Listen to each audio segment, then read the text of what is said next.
Well, guys, this is an absolutely awesome, massive guest on our show. We are talking to a member that just recently came back into the band, Exodus. We're talking to the lead singer, Steve, or he's better known as Zetro. How you going, Zetro? What's up, brother? How are you? How's everybody doing? Good, man, and how awesome it is. You're back in the band now after a bit of a break away from the band, doing your side project or your other band as well, but now you're back into Exodus.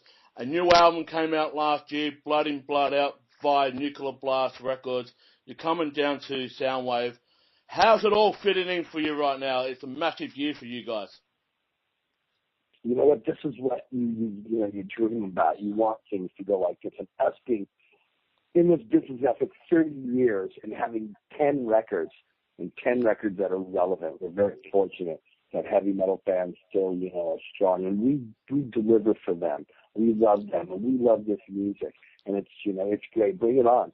Right after Soundwave, we go to Japan and just bring it on. Hopefully we can come back to Australia. It's going to be a blast. There's a lot going on for Exodus right now, and we're really excited about that. And again, very fortunate to have such loyal fans that, have always loved us and love the music that we give them. It's pure aggression. It's pure way to, get it out and just get in your car, get in your room or wherever you're at, crank up Fabulous Disaster, crank up Bonded by Blood, crank up Temple of the Damned, crank up Exhibit B, crank up Blood In, Blood Out, and just start banging your head. It's great. And that's what I get out of it now. Yeah, before we go into Soundwave, let's talk about Blood In, Blood Out, leading up into Blood In, Blood Out. How was the transition for you coming back into the band? Was it easy flowing for you? Was it easy for you? Yeah, completely. I mean, I was 21 years old when I first joined this band. I was a kid. I'm 51 now, so I know how we work.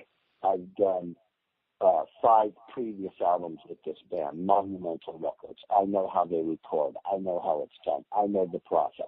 I know what Gary wants. I know what the band expects. I know how to do Exodus. So for me, it was just, and again, with having Hatred, being active with that, and Dublin Death Patrol and Tenet and every other project, I'm vocally ready. It was really, kind of a no-brainer. It wasn't like I was straining on my voice or anything. I just feel like, I don't know if I can sing like that again. Actually, I'm stronger now than ever, just listening to the performance on Blood In, Blood Out, and I'll stand, right in front of you after my show. You come up and tell me if I don't kick your ass or it doesn't sound good. I work on that. I keep myself in shape, eat well, and try to worry about that in my live show. So yeah, it's easy, man. Easy. It's all about heavy metal, but I've been doing it for a long time.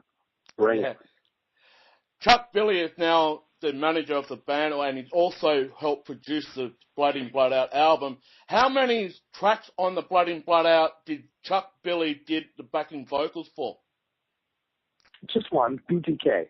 He sang on BTK, and then he did the group vocals when we did all the group vocals. He did those. But the actual voice where you can hear him behind on the part is the heavy part at the end of BTK. You hear him and myself. You hear him behind me. But when we did all the group vocals, like for songs like Collateral Damage and the songs that have backup vocals, and he was in on those as well. Sweet. Yeah, because I've been listening to it a numerous amount of time, and I can say that's Chuck Billy there, that's Chuck Billy there, and I just have to ask that how many.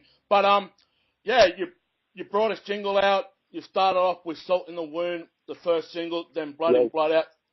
Blood In, Blood Out. But let's talk about Salt in the Wound just very quickly. Mm-hmm. Kurt Hamlet from Metallica came in to do a special guest. He also was a member before you were in the band. How was that with the guys?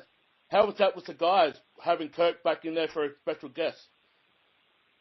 It was great. I mean, for me, it was awesome because, again, I never really got to play with Kirk in Exodus. There was a lot of rock and roll jams back in the mid-'80s when I was in Legacy and Metallica, Ruthie's Inn, those kind of things. I always got to play around him, but never got to do that. And he never got to do anything on record with Exodus. So, him and Gary have been doing a lot of those big four festivals around. We've actually reconnected, and we did the Fear Fest this year, or last year in 2014 in July.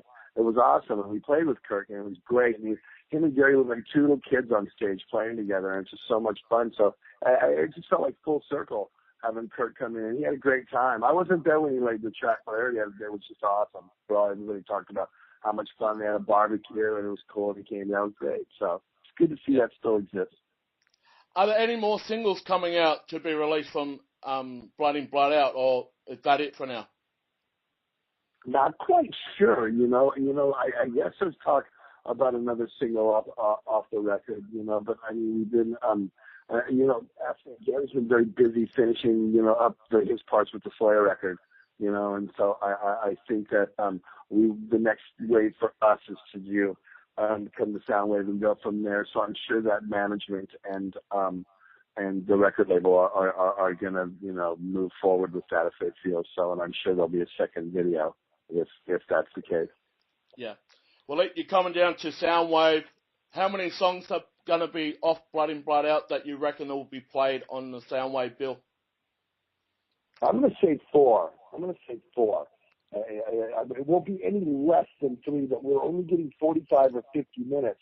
And so 4 Exodus songs are 20 minutes, you know what I mean? So we want to play bondage stuff, want to play fabulous stuff, we want to play stuff off the tempo. So it's going to be tough, but we want to do 3 to 4, and definitely Salt the Wind. Yeah, and I fought Exodus back in 2010 at the corner, but I won't go into the transition of the lead-up change, so that's not what I'm here for. I'm here to talk about the band itself and the album. But the fans are growing every single day. I mean, with Blood In, Blood Out, this is another step in the right direction for you guys. Do you think the classic thrash is coming back in a full circle? I think that classic thrash never goes away. I think people have really become, especially in the last, I'd say, good 10 years, to really appreciate Anthrax and Megadeth and Overkill and Testament and Slayer and all the bands, Death Angel, that are still kicking out quality records. Even the Forbidden record, the Omega Wave, was great. I mean, they only did one, but it was great. And I think the thrash metal bands are still doing it. Overkill, that record they put out last year in 2004 was amazing, really heavy. I liked it, loved it. So I think fans are very fortunate. We're very fortunate to have them, and we deliver for them. And I think that stays true. Because I'm a big fan. If I listen to my stuff, with my other band, and then I don't, it's not like, I don't like that, but we'll play it anyway. If it's boring, it's boring. It's got to rock, Yeah. You're also, with Soundwave, you're doing 2 side shows, one in Melbourne and one in Sydney. You're joining up with Fear Factory and Terror Universal. Have you ever played with Fear Factory before, or is it your first time? No, but I haven't, but I've actually played with, I did a record with Tenet, called Tenet, with Jed Simon, and Byron Stroud played on the record. So I believe he's the bass player for Fear Factory. So that's my only connection with them. But I love Fear Factory. They're really talented guys. Dino's a very talented guy.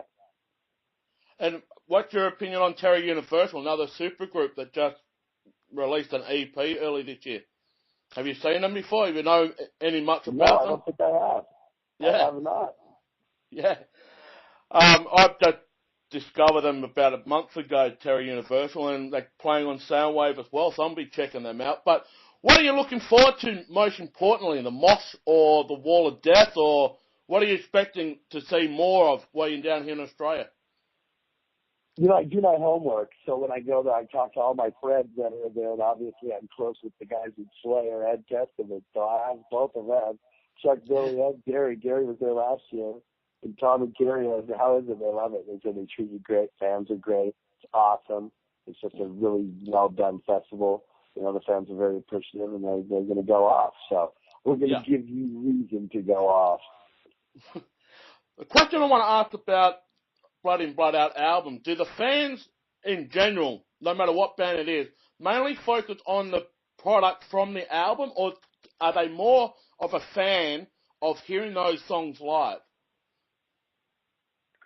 I think they do, because the response so far that we've had playing those songs has been great. I mean, I'm looking out in the crowd, and they're singing Blood In, Blood Out back already with us. So I think that the record's really solid. So I think, when you put out records, and there's some bands that tend to do that, where maybe there's like 2 or 3 good songs, another couple of fillers that they planned, but we're going to play some new stuff right now. And the response is, play the old stuff. You know what I mean? It's like, I don't think we have that problem. You know what I mean? Our new songs are really relevant. They're heavy. They kick ass. Screeching vocals, and raging guitars, thundering drums and riffs. So I think that, you know, we really bring it. And I think that that's, again, we're really fortunate to have the fans that supported us for so many years to do this on the forum that we get to do it at. Yeah. Well, besides Blood In, Blood Out, the single, how's the other songs been going over to the crowd live? Like, you played with Slayer just around last year, just after or just before the album came out. But how did those songs go over with the fans live? Well, we opened with Black 13 and go right into Blood In, Blood Out. It's like the opening of the record, and they're already, the pits are going off immediately. Yeah.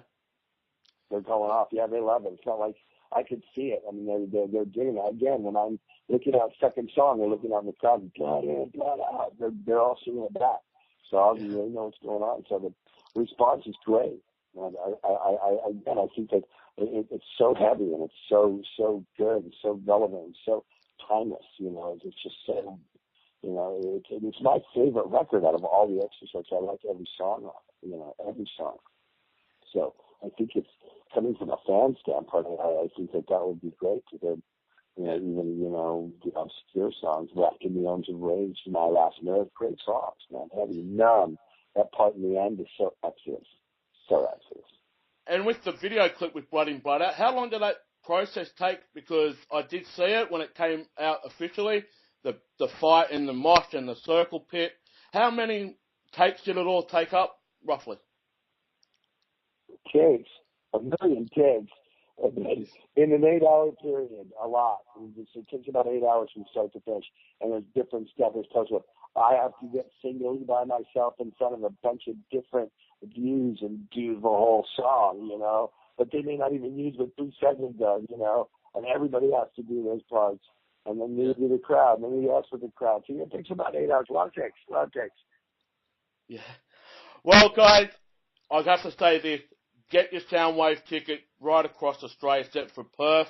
I know Perth hasn't got any festivals this time around, but if you're in Adelaide, as I am, please get your Soundwave tickets. And also, Melbourne, Sydney and Brisbane, please get those tickets. And also, as I mentioned before, the side shows in Melbourne and Sydney, please get your ticket. This is an event not to be missed. I'll be seeing them on Soundwave, and I will be going up to Zetro to have a bit of a chat, a little bit more in depth. Yes, sir. And also, I know you hang around with the fans afterwards too, so I'll be... Yes, I did. Yeah. No way. I'm very good at that. Yes, sir. I love that. That's great. The fans are the reason we do this. Yeah. All right, Zetro, it's all the time we got for, and we cannot wait Thanks, in another week to come. So, see you later. See you, mate. I'll see you in a couple of weeks. Yep. See you, mate.